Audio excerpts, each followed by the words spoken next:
cross over to the war in Ukraine. First, as speculation grows over Russian President Vladimir Putin's visit to North Korea.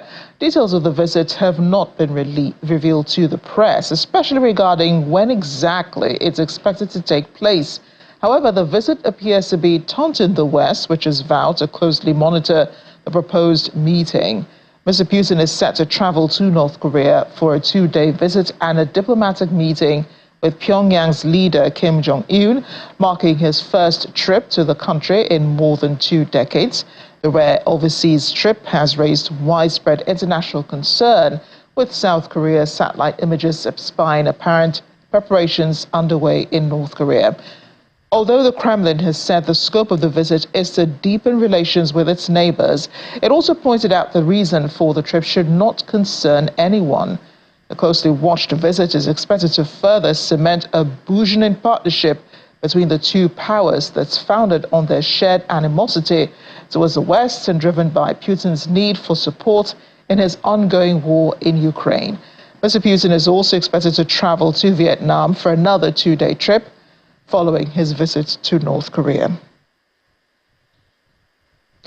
And on to Ukraine now. President Volodymyr Zelensky has been attending a peace summit for Ukraine in Switzerland, which wrapped up on Sunday.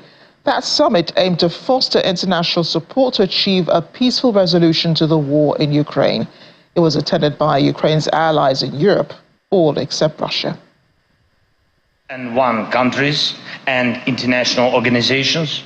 The Ukrainian President Volodymyr Zelensky said at the closing of a summit for peace in Switzerland that Kyiv will hold peace talks with Russia as early as the next day if Moscow pulls out of all Ukrainian territory. He said Russian President Vladimir Putin would not end the war and had to be stopped in any way we can, whether by military or diplomatic means.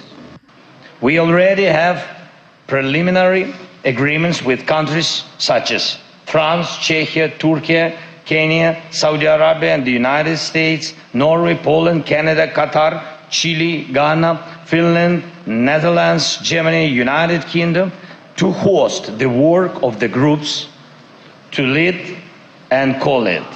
And we invite all countries that recognize the binding nature of the UN Charter as the basis for the cooperation of nations to participate in groups and express their ideas and proposals.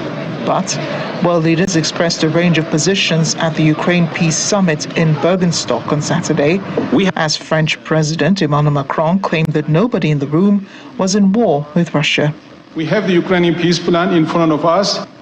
Turkey's foreign minister expressed concern over deepening fault lines globally, and Kenya's president accused the EU and the US of hypocrisy over seizure of Russian assets.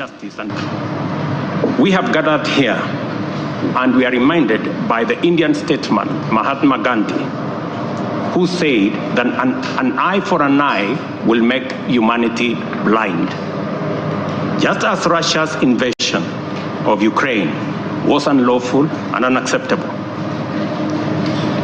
the unilateral appropriation of Russia's assets is equally unlawful, unacceptable, and a derogation from the UN Charter, especially for those of us who believe in freedom, justice, and democracy. Moscow has repeatedly described the seizure of Russian assets as illegal and said any attempt to do so would be met with legal action, and warned of the impact on the economy, image and reputation of the EU, where most of the frozen assets are held. Turkish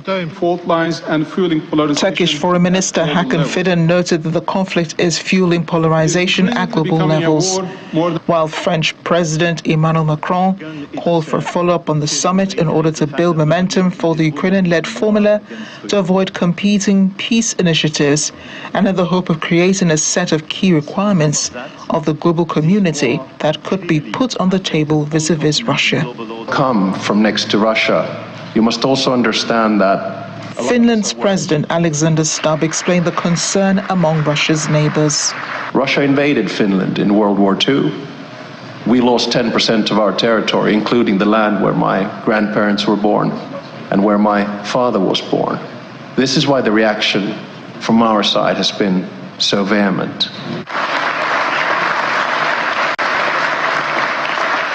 Requested by Kyiv and despite the exclusion of Russia, the summit aims to foster broad international support and comprehensive consultation aligned with the UN Charter to bring about a peaceful resolution to the ongoing conflict. Russian President Vladimir Putin had said on Friday that Moscow is ready to resume peace talks with Kyiv at any time and set out terms for a ceasefire. He stressed that Russia does not seek a temporary freeze, but a complete end to the conflict in Ukraine, provided its conditions are met.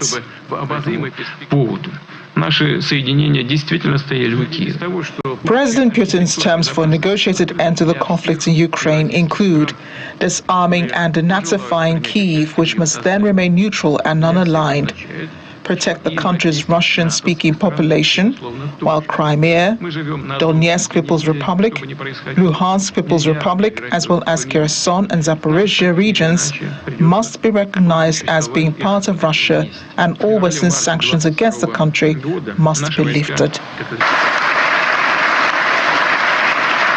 However, advisor to the head of the Ukrainian presidential office, Mikhailo Podolyak, said that the conditions did not represent a real peace proposal, while the Ukrainian President Volodymyr Zelensky noted it as an ultimatum.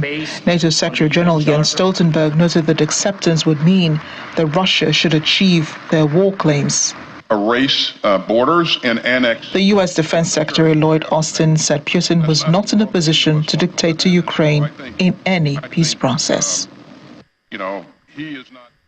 The VOA's Anna Chernikova joins us now from Kyiv. Anna, a lot was said at the summit, but with a lot of blame on Russia as instigator of the war, and which was also absent from the summit. President Zelensky said peace talks could resume with Russia if Russian soldiers withdrew from all Ukrainian territories. What territories would the president be talking about here? Is this the territories where a referendum was held?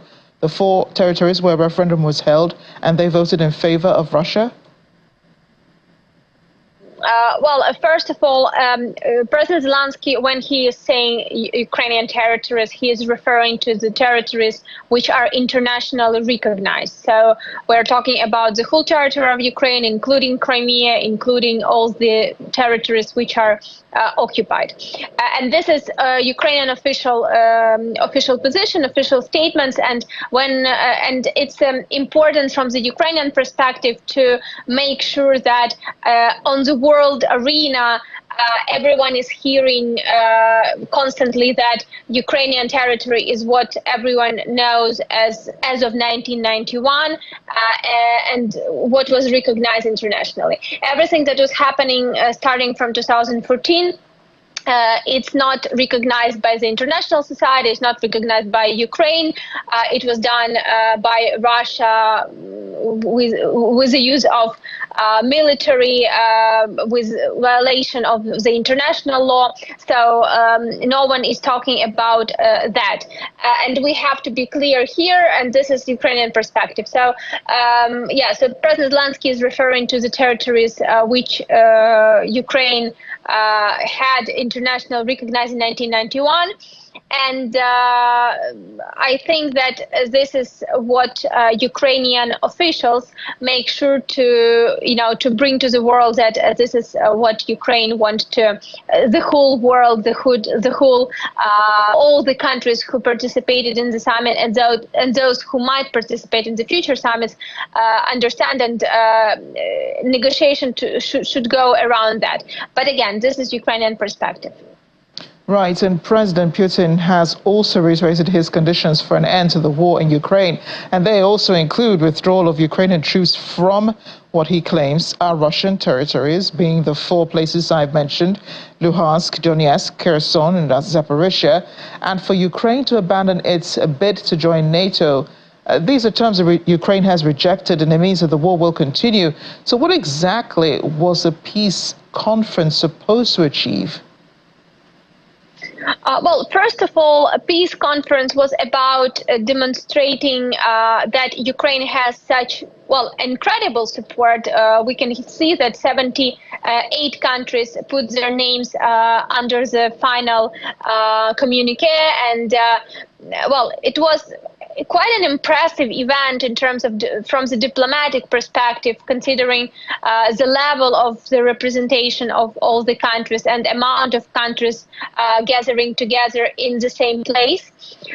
So definitely this was Ukrainian diplomatic victory, and this is true. And actually here in Ukraine, people did not expect it to be that successful, because, well, it was a little, skepticism around that. No one believed that actually this could be done in such a way. However, as you correctly said, that what would be the real action, the real steps, because Russia do not recognize this, and Russia claims Ukrainian territories to be their territories. Well, we have to understand that, first of all, this was, well, basically a diplomatic statement, a statement for Russia from international community, from Ukraine and its allies, and not only allies, but also those countries who are a part of international community, but remain neutral, for example, or remain even in support, more in support of Russia, but who participated in order to, well, to demonstrate that negotiation should be possible.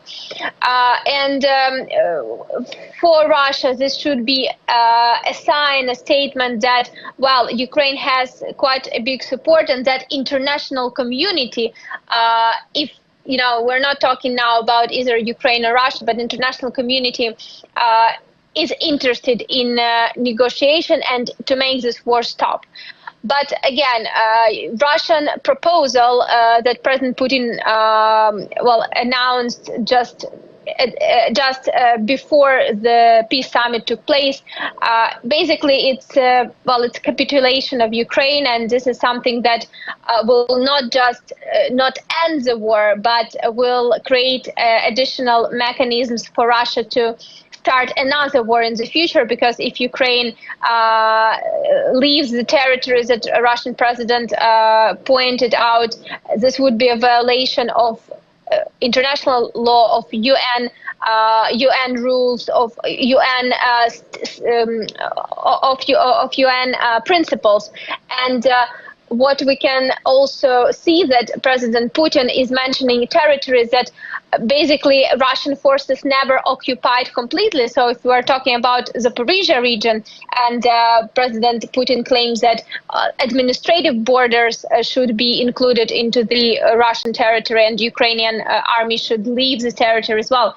Russian forces never been there, so just part of the Zaporizhia region was and remains under occupation. Similarly to Kherson region, so, and similarly to Luhansk and Donetsk. Well, Luhansk is almost 100% occupied, but Donetsk region no. So here we see that it's a manipulation. Definitely, it's definitely one-sided proposal, and it also could be understood that President Putin would like to put this, minimum limit from the point from where he is ready to negotiate. But definitely, this is not something that should happen before negotiation happens, as he proposed that Ukraine should withdraw and then he can sit down and negotiate. So definitely, this is not something that will bring the peace negotiations to the table. And this is just, it looks like, at least from the Ukrainian perspective and internationally, that it looks like more manipulation around and just a try to make sure that peace summit do not reach any particular, results, even on the, even if we're talking about this final communique, which was not, about something specific, but more generally about three main topics. Right. Anna, you make a really salient point about, the peace process. I mean, both sides can't be making their demands without having to sit down to discuss this, what they're willing to give away and what they're willing to accept. Staying with the summit, though, Turkey's foreign minister expressed concern over the deepening fault lines globally. Kenya's president accused the EU and the US of hypocrisy over the seizure of Russian assets. when you really consider this, how would this even cause Russia to buckle under Ukraine's demands, freezing those Russian assets, which I think have been released now to Ukraine, the $50 billion that were released last week, that were approved, last week, for Ukraine to go ahead and purchase weapons to continue with the war in Ukraine. What was the purpose of, freezing the Russian assets at the end of the day? Well, it's important. Again, it's according to experts, not only Ukrainian, but also international. And and just politically understanding that in order to make Russia really negotiate, so not just putting their desires on the table and talking with ultimatums, but just really to negotiate. Russia should feel uncomfortable. So Russia should feel troubles, economical troubles, military troubles, political troubles, and in order to make this possible, such steps as frozen assets allocation to Ukraine could help. So it's not about it's not about being bad to Russia or being too good to Ukraine. It's just about consideration of how the negotiation could happen, because Russia demonstrates clearly that Russia will not negotiate if everything is going the way they want. And this is the point, to make Russia feel uncomfortable, Russian population feel uncomfortable, because, of course, such steps will create additional economic difficulties for the country. And we're already hearing that certain decisions are made to increase taxation limits and so on and so forth inside of the Russian state. So it's done in order to make sure that Ukraine, first of all, has capacities to grow its military strength, because this is the only way Ukraine can defend and Ukraine can basically keep alive until the negotiations, and to create certain conditions for negotiations, because again, Russia will need to feel the need also of these negotiations in order to survive its own regime, its own economic level, status and status, and so on and so forth. So it is important, because this is the only way for any possible real negotiations that might happen in the future. And just before I let you go, the fact that different attendees had different ideas about this war, is there a concern here that they could be shifting positions, their positions on support for Ukraine? I think this was the main idea, to actually bring different countries, so many countries, different countries from with different perspectives and different priorities as well, because of course every country looks at these issues and these questions and this particular summit from its own perspective. I think this was the idea, to hear these different views and to get understanding of what the majority of countries would support. It's not, I don't think it's bad to have different opinions. Maybe some opinions are not something that Ukraine would like or that Ukraine would prefer, but it's still an opinion. It's still an opinion of a country or countries who attended the summit and who demonstrated that in general they support the peace process and the end of war. So any idea could be useful, and any idea could work in particular situations. So there is understanding and hope that this could be the first step. Again, we will see, of course, not particular decisions were made and no one expected those, but at least certain steps were made. Right, Anna, thank you so much, for paying attention to the summit. A lot going on in Ukraine as President Volodymyr Zelensky seeks to garner support for the ongoing war. Thank you again, and do stay safe. Thank you.